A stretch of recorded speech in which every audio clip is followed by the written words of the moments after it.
2019 മുതൽ ആം ആദ്മി പാർട്ടിയുമായി ബന്ധപ്പെട്ട് പ്രവർത്തിച്ച വ്യക്തിയാണ് വൈഷ്ണവി ഗോർ എന്ന പെൺകുട്ടി. രുചിപ്പെരുമ വിളിച്ചോതി വിഭവസമൃദ്ധമായ ഓണസദ്യ ഓഗസ്റ്റ് 21 മുതൽ 27 വരെ കിഴക്കേക്കോട്ട പാഞ്ചാലി ബേക്കറി ജംഗ്ഷൻ ഇന്ദ്രപുരി ഈഞ്ചക്കൽ പല്ലവ. ആഘോഷിക്കാം ഈ പൊന്നോണം രാജധാനി ഗ്രൂപ്പ് ഓഫ് ഹോട്ടൽസിനൊപ്പം. ഇവർ പിന്നീടാണ് CJPയുടെ വക്താവായി രംഗപ്രവേശനം ചെയ്തത്. അതായത് ഈ CPM-നൊക്കെയുള്ള ഒരു വിദ്യാർത്ഥി സംഘടന പോലെ, മറ്റ് പാർട്ടികൾക്കുള്ള, ഇപ്പോൾ കോൺഗ്രസിനുള്ള ഒരു വിദ്യാർത്ഥി സംഘടന പോലെ, BJPക്കുള്ള ഒരു വിദ്യാർത്ഥി സംഘടന പോലെ ആം ആദ്മിക്കും ഒരു പുതിയൊരു വിദ്യാർത്ഥി സംഘടനയാണ് CJP എന്ന പാർട്ടി.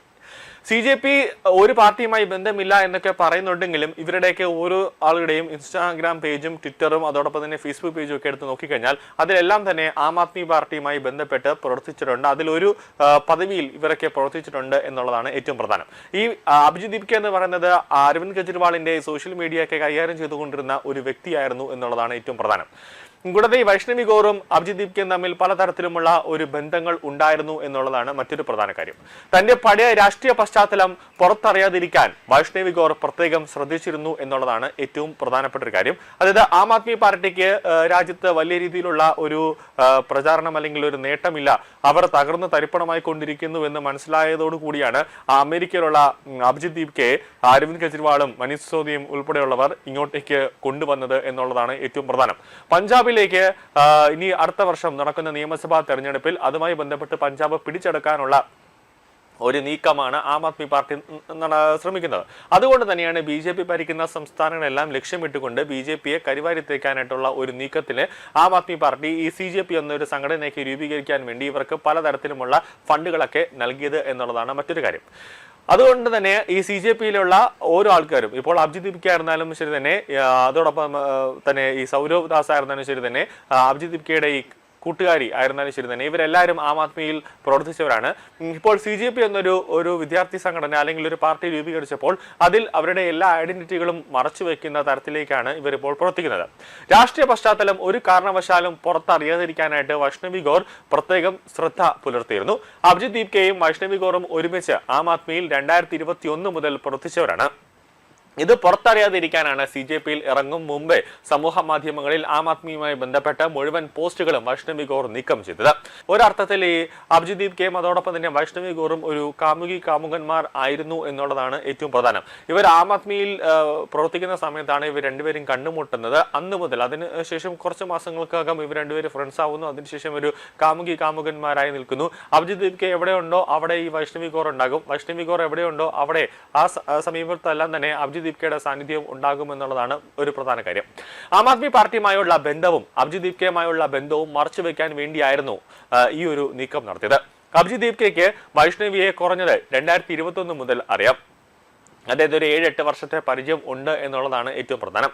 എന്നാൽ ഇതിന് 2 വർഷം മുമ്പ് 2019 വൈഷ്ണവി ഗോർ ആം ആദ്മി പ്രവർത്തകയായിരുന്നു. എന്നാൽ പഴയ കാര്യങ്ങളെല്ലാം മറച്ചുവെച്ച് വൈഷ്ണവി ഗോറിനെ CJP വക്താവായി പുതിയതായി രാഷ്ട്രീയത്തിലേക്ക് ഒരു രംഗപ്രവേശനം ചെയ്യുന്നു, അതായത് പുതിയതായിട്ട് പാർട്ടിയിലേക്ക് ചുവട് വെക്കുന്നു എന്നൊരു മട്ടിലാണ് അഭിജിത് ദീപ്കെ വൈഷ്ണവി ഗോറിനെ പൊതുസമൂഹത്തിന്റെ മുന്നിൽ അല്ലെങ്കിൽ മാധ്യമങ്ങളുടെ മുന്നിലേക്ക് അവതരിപ്പിച്ചത്. 2020 വൈഷ്ണവിയുടെ സമൂഹ മാധ്യമ അക്കൗണ്ട് താത്കാലികമായി സസ്പെൻഡ് ചെയ്തിരുന്നു. തുടർന്ന് വൈഷ്ണവി അഗസ്റ്റിൻ ജെയിൻ 023 എന്ന പേരിൽ ഒരു പുതിയ അക്കൗണ്ട് സൃഷ്ടിച്ചു. ഇതെല്ലാം സമൂഹ മാധ്യമങ്ങൾ പരിശോധിച്ചാൽ വ്യക്തമായി തന്നെ നമുക്ക് അതിൽ കാണാൻ സാധിക്കും. ഈ അടുത്ത കാലം വരെ വൈഷ്ണവി ഗോർ @വൈഷ്ണവി/ഗോർ എന്ന പേരിൽ സോഷ്യൽ മീഡിയയിൽ സജീവമായിരുന്ന ഒരു വ്യക്തിയാണ്. പക്ഷേ എക്സിൽ നിന്നും മറ്റ് സോഷ്യൽ മീഡിയ അക്കൗണ്ടുകളിൽ നിന്നും തന്റെ മുഴുവൻ ഡേറ്റയും നീക്കം ചെയ്തു. എന്തുകൊണ്ടാണെന്ന് നിങ്ങൾക്കറിയാമോ? അതായത് ഇന്ത്യയിലെ ജെൻസികളെ കബളിപ്പിക്കാൻ അഭിജിത് ദീപ്കയുമായുള്ള പഴയ ബന്ധം മറച്ചുവെക്കാനാണ് ഇവർ ആഗ്രഹിക്കുന്നത് എന്നുള്ളതാണ് ഏറ്റവും പ്രധാനം. ഇപ്പോൾ ജെൻസികളോ അല്ലെങ്കിൽ ആരെങ്കിലും ഒക്കെ എടുത്ത് നോക്കിക്കഴിഞ്ഞാൽ ഇവര് ആം ആദ്മിയുമായി ബന്ധപ്പെട്ട് പ്രവർത്തിക്കുന്നവരാണ്. ആം ആദ്മിയുടെ ഒരു തരത്തിലുമുള്ള പേരോ അതുമായി ബന്ധപ്പെട്ടുള്ള ഒരു തെളിവോ ഇവരുടെ സമൂഹ മാധ്യമങ്ങളിൽ ഉണ്ടാകാതെ ഇരിക്കാനാണ് ഒരു നീക്കം നടത്തുന്നത്. അതായത് ഈ CJPയുടെ ഒരു പ്രധാനപ്പെട്ട ലക്ഷ്യം ഇപ്പോൾ ഇവരെല്ലാവരും ഇപ്പോൾ ഗോർ ആയിരുന്നാലും ശരി തന്നെ, അതോടൊപ്പം തന്നെ ഈ അഭിജിത് ദീപ്ക, അതോടൊപ്പം തന്നെ ഈ ദാസ് ഉൾപ്പെടെയുള്ളവരൊക്കെ CJPയുടെ വക്താവ് എല്ലാവരും ശരി തന്നെ, ഇവരെല്ലാവരും ഈ പാർട്ടിയിലേക്ക് അംഗങ്ങളായി വരുന്നതെല്ലാം ഒരു ഇൻസ്റ്റാഗ്രാം പോസ്റ്റിന്റെ അതിലൂടെയാണ് ഇവരൊക്കെ CJP-യിലേക്ക് എത്തുന്നത് എന്ന് പൊതുസമൂഹത്തിന്റെ മുന്നിലും മാധ്യമങ്ങളുടെ മുന്നിലേക്കും ഒന്ന് കാണിക്കണം. അതാണ് ഇവരുടെ ലക്ഷ്യം. പക്ഷേ ഈ സൗരവ് ദാസ് അതോടൊപ്പം തന്നെ അഭിജിത് ദീപ്കെ ഉൾപ്പെടെയുള്ളവരൊക്കെ മുമ്പും ആം ആദ്മി പാർട്ടിയിൽ പ്രവർത്തിച്ചവരാണ്. പക്ഷേ അതിന്റെ ഒരു തെളിവുകളും അവശേഷിപ്പിക്കാത്ത രീതിയിൽ ഇവരെല്ലാം ഡിലീറ്റ് ചെയ്തു. പക്ഷേ പലതരത്തിൽ ഇവരുടെയൊക്കെ ബയോയിലെല്ലാം ആം ആദ്മിയുമായിട്ട് ബന്ധപ്പെട്ട് എഴുതിയിട്ടുണ്ട്. കൂടാതെ അരവിന്ദ് കെജ്രിവാളിനൊപ്പം അതായത് ഈ ആം ആദ്മി പാർട്ടി രൂപീകരിച്ച സമയത്ത് അവരോടൊപ്പം നിന്ന് ഫോട്ടോ എടുക്കുന്നതും അവരുടെ കൂടെ ഇരുന്ന് വർക്ക് ചെയ്യുന്ന എല്ലാ ദൃശ്യങ്ങളും ഒക്കെ ഇപ്പോഴും സമൂഹ മാധ്യമങ്ങളിൽ ട്രെൻഡിങ് ആയിട്ട് തന്നെ നിൽക്കുന്നുണ്ട്. പക്ഷേ ഇവർ ഓരോ സമയത്തും ഞാൻ ഇങ്ങനെ പ്രവർത്തിച്ചിട്ടുണ്ട്, ഞാനിപ്പോൾ പുതിയ പാർട്ടിയാണ്, വിദ്യാർത്ഥികൾക്ക് വേണ്ടിയാണ് പ്രവർത്തിക്കുന്നത് എന്നൊക്കെ പറയുന്നുണ്ടെങ്കിലും ഇവർക്ക് കിട്ടുന്ന ഇൻസ്ട്രക്ഷൻസ് എന്ന് പറയുന്നത് കോൺഗ്രസ് ഭരിക്കുന്ന ഒരു സ്ഥലങ്ങളിലോ അല്ലെങ്കിൽ പഞ്ചാബിൽ ഒരു സ്ഥലങ്ങളിലോ ഒന്നും തന്നെ ഇവർ പോകാൻ പാടില്ല. BJP-യെ മാത്രം ഫോക്കസ് ചെയ്തുകൊണ്ട് BJP ഭരിക്കുന്ന സംസ്ഥാനങ്ങളിൽ മാത്രം ഒരു ആക്രമണം അല്ലെങ്കിൽ ഒരു സമരം നടത്തുക എന്നുള്ളതാണ് ലക്ഷ്യം. അതിന്റെ ഒരു ആദ്യപടിയായിട്ടാണ് സെപ്റ്റംബർ 5-ന് വീണ്ടും ഇതാ രണ്ടാമത് ഡൽഹിയിൽ ജന്തർ മന്ദിറിൽ ഒരു സമരം നടത്താനായിട്ട് പോകുന്നത്. അതിന്റെ ലക്ഷ്യം നേരത്തെ പറഞ്ഞതുപോലെയാണ്.